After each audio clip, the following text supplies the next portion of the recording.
Greetings and salutations everyone, I'm Mac. This is very early in the morning, but it's also of the Devil Case 1. In the last episode we poked around. We didn't really do much in the way of investigation, it was mainly just talk, but we have met a new, actually can we see? We've met our corpse expert here, medical examiner. She finishing up over there? Right, okay, so what's up? Thanks for your time, Dr. Sato. My first question would be, what was the cause of death? Oh wow, cute android. I didn't even realize it was real cute. The skin that's remarkable.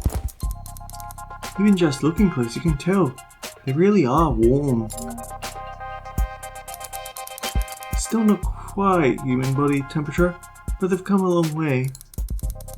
The early gens all looked flushed, felt like they were always running a fever, and they ran like it too. Even 2 years ago, the average warm android only lasted. Sorry about the circumstances for this particular case call for expediency? Right.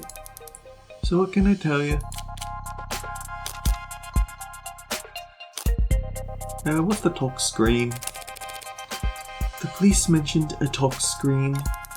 Yeah, that's the thing. They ran a talk screen when he first arrived, typical diagnostic intake procedure. Based on the emergency call, they figured he must have overdosed on something, but the talk screen gave them nothing. A test performed on David Asher when he first arrived at Gatefield Memorial Hospital to determine what, if any, illicit substances were in his body. Alcohol was the only item positively identified at the time.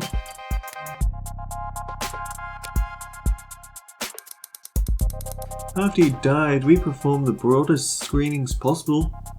Nothing. So were you forced to conclude this was natural death? I didn't give up that easy. I took blood samples and compared their makeup with what was on record in his previous medical history. I managed to isolate a single, non-naturally occurring chemical compound that wasn't there before. What was it? Some exotic toxin from a different hemisphere? I wish. I ran it through every available database we have access to. Even a few I only sort of have access to through some friends.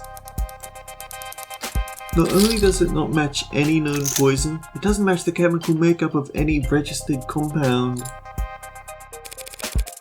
So, a designer drug, huh? That seems to be the best explanation. What the hell did you do, David? You said it didn't match any registered compound. What about compounds that aren't registered? Those friends of yours, private sector folks? Yeah, in pharmaceuticals. If one of them patented a new compound, a new drug, what would keep its formula from going on the record? In the private sector, intellectual piracy is the norm, so you're expected to protect your research aggressively. Patent first, find a use later? Yeah, a patent would at least describe your compound in brief, but depending on what country you file in, I've heard it may be considered prudent to keep the actual chemical makeup of the record. Smart, using international IP law as your own personal minefield. How so? Whenever you're ahead, patent as much as you can, as fast as you can, but bury the formula so no one knows where it's safe to walk. Anyone small and ambitious comes along, finds a new drug they're excited about, you flip up your card, then let them know you came up with the idea years ago, and that you'll give them death by 1,000 court dates if they so much as blink. Wouldn't work on anyone your size or bigger, they could punch back. But for the rest of their field, wow, you corporate lawyers are scary. I'm not a corporate lawyer. So you came up with that strategy just now? So it's possible that this poison is actually a known substance, something that the hospital could have easily identified if it wasn't considered a trade secret. Yeah, unfortunately that is a possibility. Still, just because a drug is new doesn't mean it's original. Does the effect that this compound has remind you of any other drugs? Maybe one that's prescription only or a controlled substance? One you might know by another name but with a patented structure? Sorry, sweetheart, it's a general depressant. There are a lot of drugs that have that effect on the body. They come in all shapes and sizes from all kinds of places. If the effect was unremarkable, what about its strength? Could you estimate how much of this stuff he had in his body all told? Not precisely, no. Not without detailed knowledge on its half-life. But I'd guess that it must have been about 20 milligrams. Is 20 milligrams a lot? It is not. Not for a medicine. So this wasn't just an overdose of something relatively harmless then. No, not if 20 mil was enough to crash his entire nervous system. I feel like this is probably what we should have asked first. Were you able to determine the cause of death? Well, cause of death, sure. We got that much figured out at least. Why doesn't that sound particularly reassuring? Dr. Asher died of respiratory failure. Not enough oxygen in the blood, not enough blood going to the brain. Root cause being widespread depression of the central nervous system. What would the symptoms be? What would it have looked like? Lightheadedness followed by dizziness, then headaches, slurred speech, exhaustion, loss of consciousness, finally respiratory arrest. Report shows that the EMTs tried intubation, then resuscitation through electrical stimulation repeatedly. By the time we got to the emergency room, they were desperate enough to attempt direct artificial blood oxygenation, but it was too late. And you're certain of all this? Oh well, most of this, sweetie. Most of it? Yeah, it's turned into quite the puzzle. I'm used to having more pieces to start with. I was surprised a man as rich and famous as him didn't have any kind of biomes, but his files show. What's a biome? Biomonitor. Biomes, noun slang for biomonitor.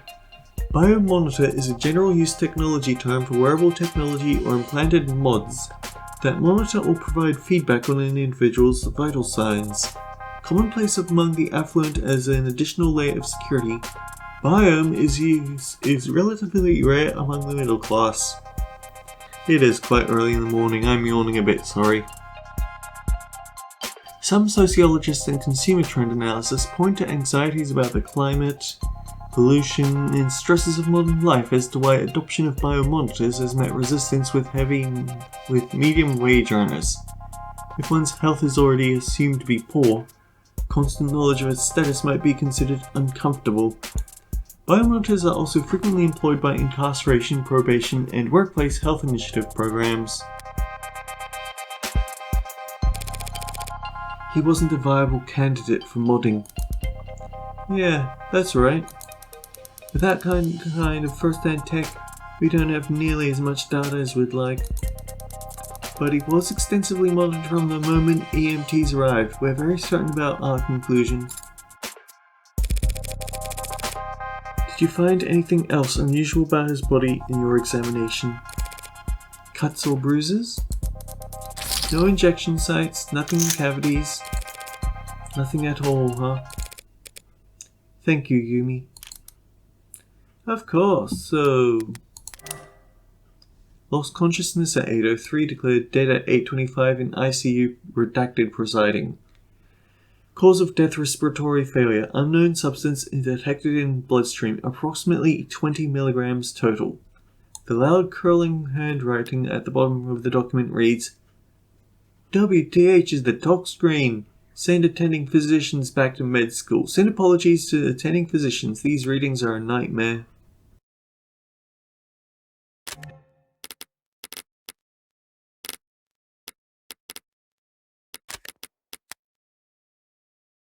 Of course, so you ready to view the body?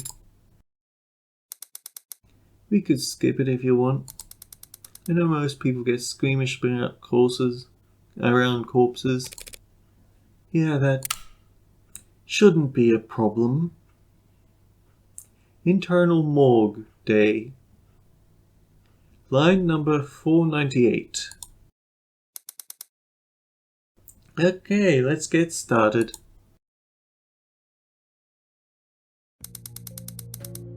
Alright, I'll just step out for a moment to give you some privacy. Yes, please, thank you. The last time we talked was on a Sunday. You were complaining, I remember that. It's the principle of the matter. Right, you had ordered this cheap piece of shit sculpture or something by the mistake. And it came damaged, you wanted to send it back for a refund. I gently reminded you how, with your salary, it was literally not worth your time. And I kindly offered to throw it out for you, since you're having so much trouble letting it go. You're only offering because you want to see how loud it sounds shattering at the bottom of my trash can. I denied it, even though you were right, and it was obvious. I should have let you have that one. I thought he would look different. But he looks exactly the same as I remember. His skin is pale, and he's very still. But his face is the same, his hair, his hands. You were expecting something more drastic? The last time I saw him, he was alive. He smiled and he told me he would see me soon. Now he is dead. Something is gone. I can't find the difference. I'm trying to look harder, but I think I might just not be capable of it. And I wonder why. Why I was created to not be capable. Could be an issue of skill. Or maybe it's not something that can be seen no matter how hard you look. But it's there. I guarantee it.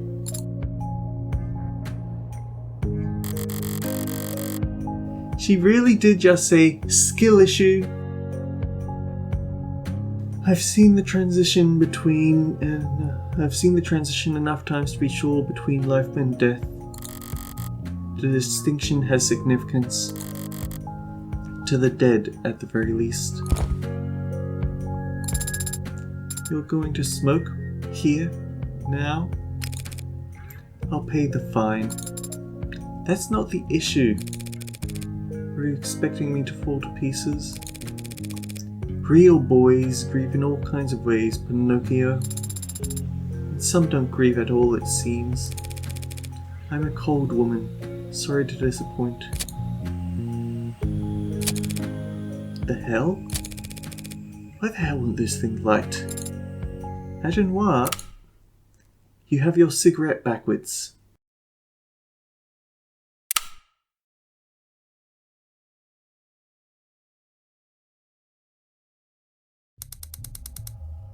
Alright, that's back into cold storage for him, so... Need anything else?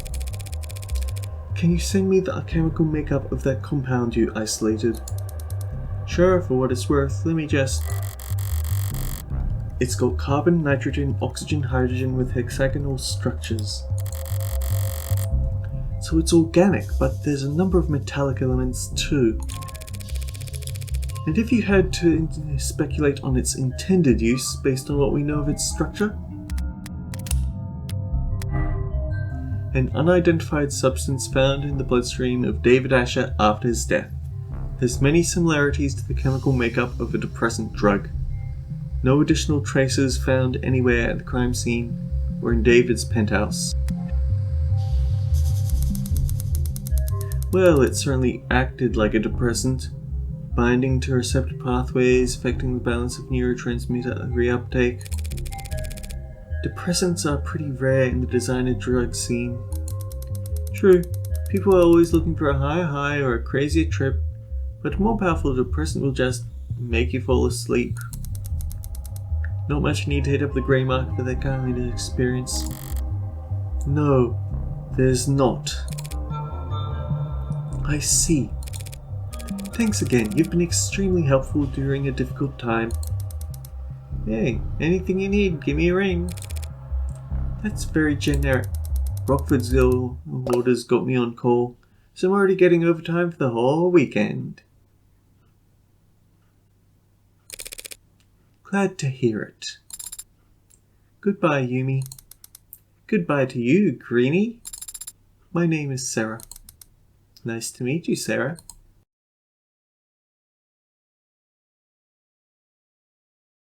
Sarah's already made a friend. Isn't that sweet? 2:13 p.m. July 1st, 2086. Up on-ramps and down off-ramps, above skywalks, under train lines. The buildings get progressively more polished as we head into the most economically developed part of the city. Corporate territory, national headquarters for the likes of Howe Industries, Lockcoon, Tethys, Nath, each of them sheltering their own micro-city of employee accommodations beneath their skyscrapers' shadows. Whale Fall. The entirety of the ocean floor coming together to feast and grow and live. Live off the fetid, rotting fat of leviathans that swallowed generations of people by the mouthful. Weight is commonly listed, and my weight is... Do I really have to disclose that? Noble lays claim to one of the largest shadows in the city, a towering nerve center for the whole nation's android industry. I guess this is...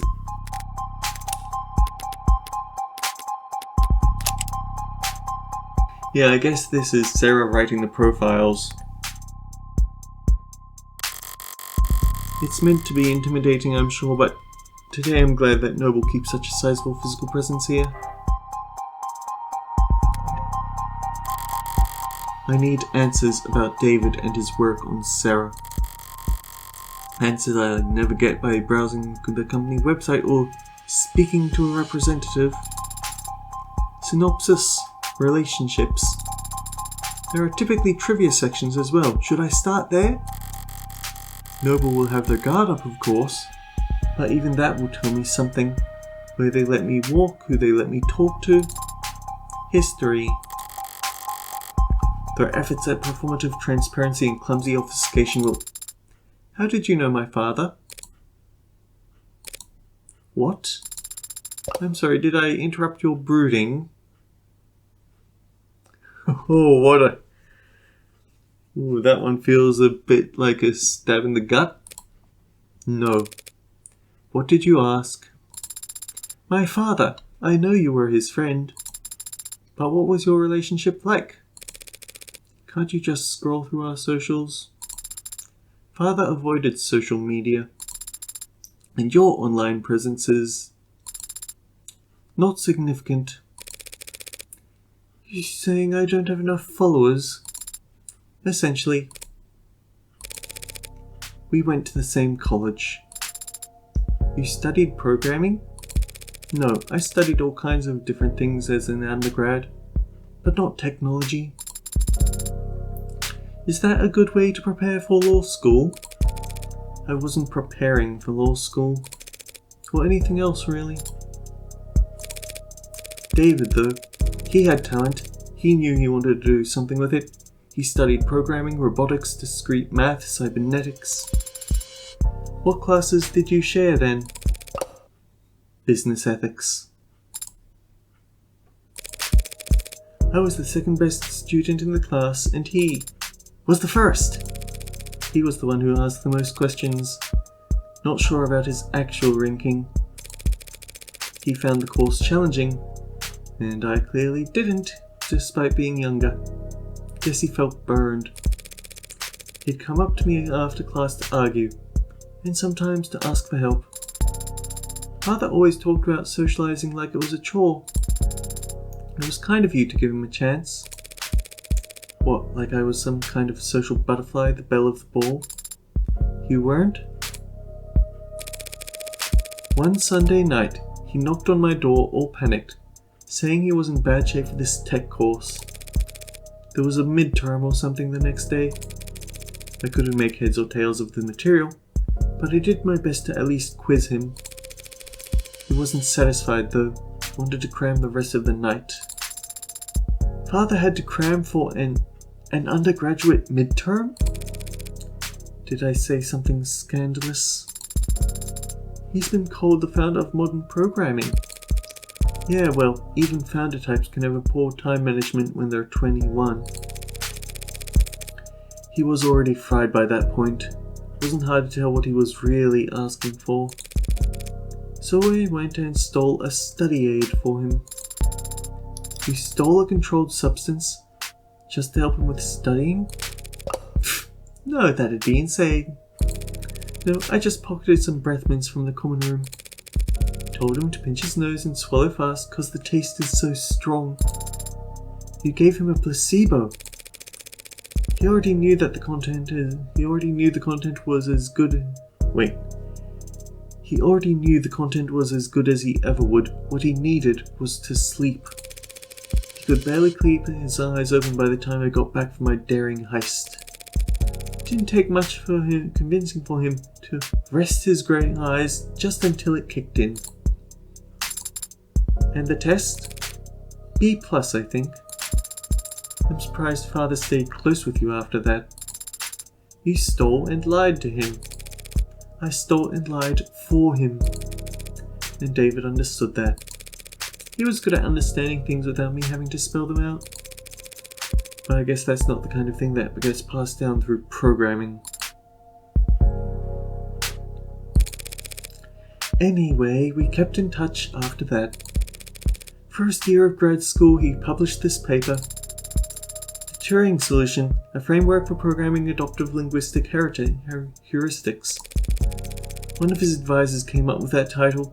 David thought it was way too cocky, but it still hasn't failed any known Turing test in the years since. Don't act like you're the one who deserves credit for it. He called me one weekend asking for advice on how to handle all the attention. Job offers, interviews, apprenticeships, invitations to immigrate. What did you tell him? I don't remember telling him anything actually. A lot of our conversations went like that. He would talk to me about whatever personal or professional problem was stuck in his head that day. I would nod while he wore himself out. And at the end of the conversation he'd thank me, even though I hadn't offered a single word of advice. He took Noble's offer and they took over his education, paid him to work on his masters during the day and to attend corporate training at night. And whatever else Noble may be, they were smart enough to start listening to him early. You are referring to his one-point doctrine. Quality over quantity. Simple and elegant, just like his code. Simple and elegant, but an anathema to a global corporation with supply chains designed for maximum capacity and just-in-time manufacturing. But obviously they got over their distaste fast enough. In the span of a few years, Noble's gone from making manual labor ads for meager profit to being the world leader in intelligence as a service. Even as he was making money hand over fist, he still kept in contact with a nobody like me. I moved to the city for my apprenticeship. He helped me put down a down payment on my apartment and made up excuses why he couldn't help me move boxes. So is that enough detail for you? Thoroughly convinced that he and I were in fact friends? I am. But Adenoir, the favour you owed him, what was it for? That's private. Understand? I have zero interest in talking about it with you. Say you understand. I understand, Adenoir. We will be arriving shortly. Shall I send word ahead? Probably a good place to wrap it up, even though once again, we do not get much evidence out of these things. But I feel like this is a good cutting point so we can jump into something more interesting. Or jump into an entirely new section rather than getting started and not being able to wrap it up. Anyhow, until next time guys, take care, I'll see you all around.